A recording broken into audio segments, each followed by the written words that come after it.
अस्सलाम वालेकुम रहमतुल्लाहि वबरकातुहू। उम्मीद है आप सब खैरियत से आफ़ियत से होंगे। बिस्मिल्लाहिर्रहमानिर्रहीम। अल्हम्दुलिल्लाहि रब्बिल आलमीन। शुरू करता हूँ मैं वास्ते अल्लाह के, जो बड़ा मेहरबान निहायत रहम वाला है। दोस्तों, कई दिनों से मैंने क्लिप नहीं डाली, क्योंकि ये ज़ाहिर सी बात है कि मैं भी अल्लाह का मोहताज हूँ, अल्लाह के इल्म का मोहताज हूँ। अल्लाह मुझे ज़्यादा से ज़्यादा इल्म हासिल करने की तौफ़ीक़ अता फ़रमाए, आमीन। दोस्तों, आज मैं आपके सामने एक नए टॉपिक के साथ आया हूँ, जो 5 चीज़ों के बारे में मैं आपके सामने कुछ बातें कहना चाहता हूँ। ये 5 चीज़ें जो हैं एक दूसरे से इंटरलिंक्ड हैं, यानी एक दूसरे से ताल्लुक़ात रखते हैं। अगर इंसान इन 5 चीज़ों को अपनी अमली ज़िंदगी में मुकम्मल तौर पर इख्तियार करके कंट्रोल कर कर चलेगा, तो इंशाअल्लाह उसे दुनिया और आखिरत में कामयाबी होगी। तो मैं शुरू करता हूँ। जो पहली चीज़ जो है तक़वा यानी परहेज़गारी, और उससे इंटरलेटेड है इख्तियार, यानी इख्तियार मतलब हमारे कंट्रोल में अथॉरिटी। तीसरी चीज़ जो है कैफ़ियत यानी किसी चीज़ का आना जाना। पांचवी चीज़ जो है हाल। चौथी चीज़ जो है मुस्तक़बिल। तो हम बात करेंगे आज तक़वे के बारे में। तक़वा क्या है? तक़वा हर काम जो ईमान के दायरे में कर गुज़रे, इसे तक़वा कहते हैं। हर काम जो बुराई से बचकर नेक रास्ते पर चलने का नाम तक़वा है। हर काम जो अल्लाह के बताए हुए दायरे में रह कर करने का नाम तक़वा है। हर काम जो ईमान के कस्टोडियन के अंदर रहकर ज़िंदगी गुजारने का नाम तक़वा है। तो ज़ाहिर सी बात है, मामूली अल्फाज में कहूँ तो जो भी हम काम करें, जो अल्लाह को नापसंद हो उसे दूर कर कर जो अल्लाह को पसंद हो उस पर हम ख्याल रख कर अपने कामों काज को करें, इसे तक़वा कहते हैं। तो तक़वा की 3 अलामतें हैं। जो पहली अलामत है अल्लाह से मोहब्बत, दूसरी अलामत जो है अल्लाह से डरना, तीसरी अलामत जो है अल्लाह से उम्मीद यानी होप रखना। तो अल्लाह से मोहब्बत का मतलब क्या है? देखिए, एक तरफ की मोहब्बत नहीं होती, 2 तरफ की मोहब्बत होनी चाहिए। जैसे अल्लाह बंदे से मोहब्बत करता है, ऐसे ही बंदा भी अल्लाह से मोहब्बत करना बहुत ज़रूरी है। वैसे तो अल्लाह ने हमें बिना मांगे बहुत सारी नेमतों को देकर ही ये प्रूव कर दिया है कि अल्लाह बंदे से बहुत मोहब्बत करता है। जैसे कि कान हैं, आँख हैं, नाक हैं, हाथ हैं, पैर हैं, इस जिस्म को दिया, इस दिमाग को दिया, इस दिल को दिया, ये सभी अल्लाह की नेमतें हैं। मैं सिर्फ इंसान की बात कर रहा हूँ। अगर मखलूक की बात करेंगे तो दिन भर आप तकरीर करते रह जाएंगे, गिनते रह जाएंगे। तो इतनी सारी चीज़ों को देखकर अल्लाह ने ये प्रूव कर दिया कि बंदे से कितनी मोहब्बत करता है। तो इस वजह से हमें अल्लाह से मोहब्बत सिर्फ दिल से कहने से काफ़ी नहीं है।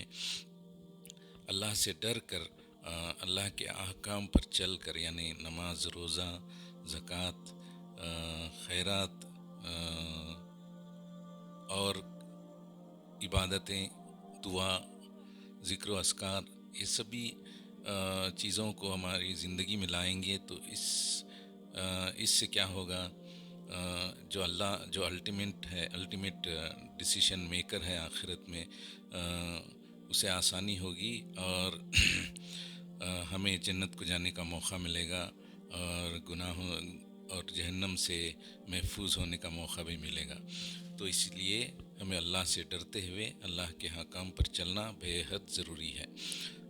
लास्ट बट द लीस्ट, एक अल्लाह से उम्मीद यानी होप।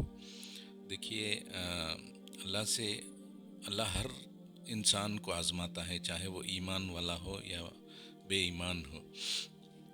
تو ایمان والے کو یہ سوچنا نہیں چاہیے کہ کیوں اللہ، میں تو نمازیں پڑھتا ہوں، دعائیں کرتا ہوں، ہر چیز کرتا ہوں، پھر بھی اللہ آزماتا ہے۔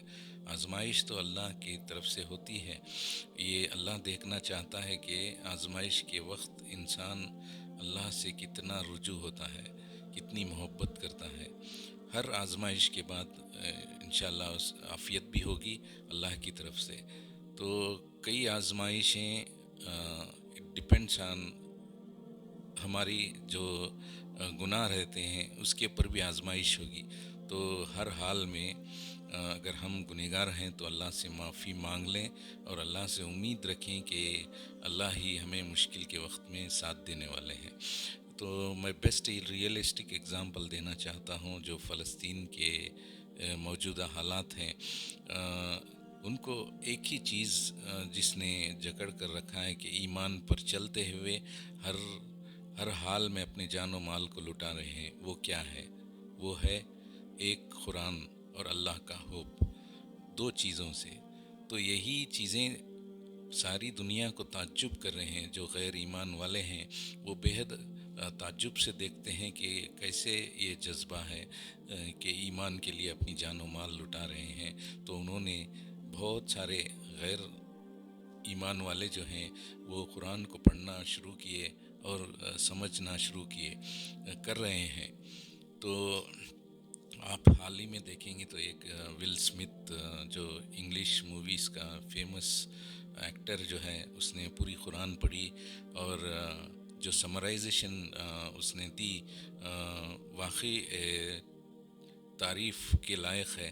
اس نے کہا کہ اتنی سمپلسٹ اور ٹرانسپیرنٹ کتاب اس نے زندگی میں دیکھی نہیں، اور جو کنٹینیوٹی ہے، جو پڑھتے جائیں گے تو اس میں جو کنٹینیوٹی ہے، فار ایگزامپل اب اگر ہمیں زندگی کیسی گزارنی چاہیے اس کے بارے میں ہے، اور صحابیوں کے دور میں کیسی زندگی گزارے، کس طریقے کا ایمان ہمارے دل میں بسانا چاہیے، ہمیں ہمارا طور طریقہ کیسا رہنا چاہیے، اس کے بارے میں جو تفصیلات سے جو بیان کیا گیا ہے قرآن میں، یہ اس نے کہا کہ it's basically it's a guidance to reach a wonderful goal of Jinnah, اس نے کہا۔ تو اس نے بائبل بھی پڑھا تھا، مگر جو بائبل میں جو ڈسکنٹینیوٹی ہے وہ بےحد افسوس کے ساتھ اس نے بیان کیا۔ تو اس وجہ سے دیکھیے غیروں میں بھی ایمان کی قوت جگ چکی ہے۔ جیسا اب تو ہمیں تو ایمان والا بنا کر پیدا کیا ہے اس دنیا میں، تو ہمیں کس سطح پر ہم رہنا چاہیے یہ بےحد سوچنے والی بات ہے، اور ہمیں تقویٰ اور پرہیزگاری کی زندگی بےحد ضروری ہے، کیونکہ آج کے ماحول میں ہم یہ سوچتے نہیں کہ یہ رزق جو ہے حلال ہے یا حرام ہے، یہ کپڑا جو ہے حلال ہے یا حرام ہے، یہ پیسہ جو ہے حلال ہے یا حرام ہے، یہ بھی تمیز ہم بھولا چکے ہیں۔ اسے بھی ایک تقوی کے مانند سمجھیے۔ اپنے پروفیشن میں اگر آپ